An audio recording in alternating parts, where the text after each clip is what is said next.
Hi, I'm David. I'm Nick. Hi, I'm Adrian. I'm Jackson. So this is our blackjack game we've coded. This is the general user interface GUI for it. All these buttons are here. Obviously, that they do something. The blackjack rules button, which I just pushed, shows the general rules for a game of blackjack. The house rules is like specific rules to our game. For the time being, you can change between player 1 and player 2 before you start the game. Normally, you can view the scoreboard. We haven't played a game yet. You can view wagers if there's no round in progress. And I don't know how it'll come through, but you can play music. You can pause it, same button. You can do that. All the buttons that are grayed out will periodically open up as you play the game. And so for the time being, I'll start the game. And when I start the round, it tells me that I'm waiting for my other person's turn to end. So we'll go to Jackson for player 1. So again, if I wanted to, I could switch between players, but since he is player 2, I choose player 1, and starting the game will lock it in and disable the button. Start round, since I'm player 1, shuffles the deck, and then enables the draw button.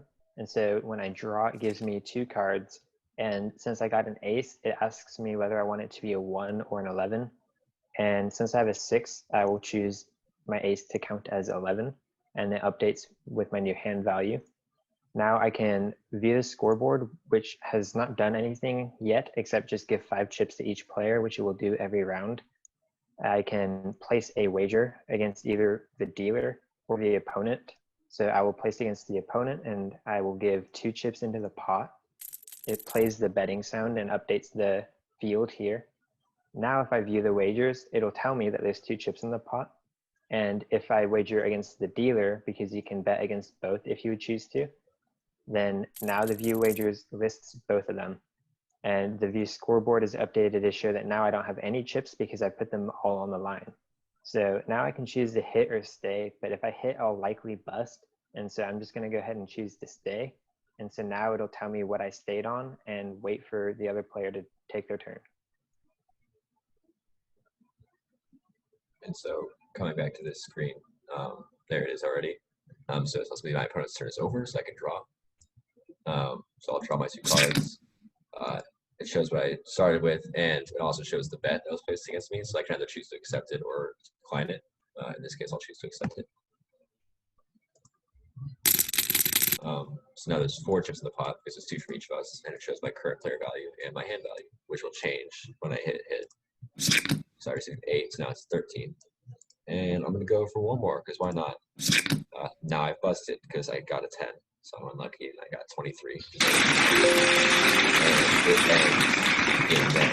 I don't know if it was audible, but there's a little error noise. Sometimes it says that we are submitting things too quickly to ThinkSpeak, but it doesn't actually affect the game functionality at all. It just kind of is a random error that happens sometimes. And so that's the end of the round. It should show the same thing on Jackson's screen, and I lost the 4-chip pot. Go to start round again. So once again, tell me I'm waiting for my opponent's turn. So here it tells me that I won the pot and that my hand actually loses to the dealer's. The dealer's hand is randomly generated between 16 and 21. In this case, I was unlucky and I lost, so I lost the chips. But I can win them back in this second round here. So it shuffles up a new deck, enables the draw button again. And when I draw, it will enable the rest of these. I'm at 14. I'm gonna take a slight risk here and go ahead and hit. And I got lucky, I got up to 21. So I'm absolutely going to bet all of my chips first. I will put some against the opponent, which will be, I'll give 3 chips in the pot.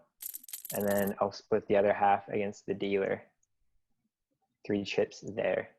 So now if I view the scoreboard, it does in fact tell me how many chips my opponent has, plus now that I've won 1 round. And the view wagers, again, will tell me what's in both the pot and against the dealer. So now I can stay, which disables these other buttons, and it will go wait until Nick has done his turn.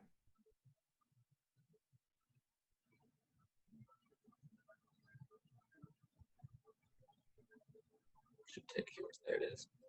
So my opponent's turn is over. I can draw again. Look at the scoreboard and see I have currently 8 chips, and I have 1-0 rounds, so I'm losing. And I can view the wagers on right now. So there are 3 chips in the pot. So as soon as I draw, I'm going to ask if I would like to accept that wager, which I'll do again. Another 6 chips in the pot. I'm going to take a hit.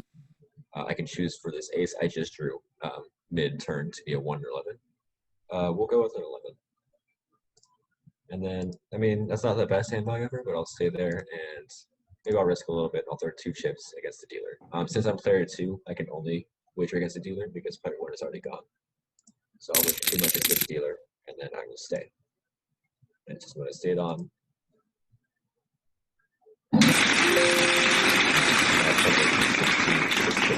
and I lost my 2 chips, so that wasn't too great. But that's basically the general functionality of the game. Okay, so now we'll be going over what each member contributed.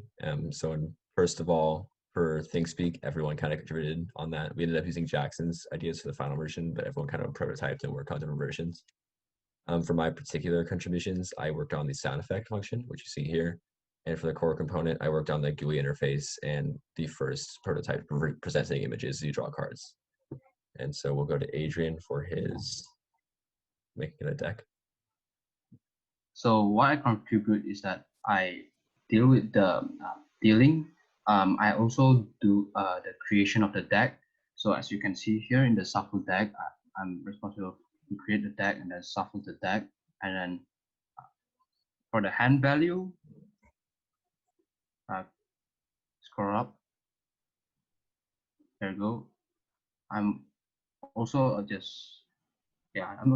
bit contribute to that. So yeah, that's pretty much it. And I also contribute to the hit and stay button for the prototype, and then Jackson just reorganize it. And yeah, that's pretty much it. So for my part, I basically just summarized the winning results and added 1 to the winner, added a point to the winner. And just above you can see the array of images, which is what shows up on to the interface whenever we hit draw and hit. I also added the chips just for aesthetic and the deck as well. So for the core component, the main thing I worked on was the turn-based system. And so that had to do with enabling and disabling buttons at the right time so that you cannot play out a turn, which you saw in the gameplay demo that we did. For the reach component, I focused mostly on the betting, which was the placing a wager, and it works differently whether you're player 1 or player 2. And then you can view the wagers with the view wager button, and it updates the scoreboard. And then, like Nick said earlier, we all contributed to the ThinkSpeak functions, and this is the final product. Is how it turned out, was creating a string for the send and then sending all the data in one long string. And then to receive it, it waits until the proper time to decode or to receive the data, and then it extracts all the different values in order. And that concludes our project. Thank you for watching. That's all.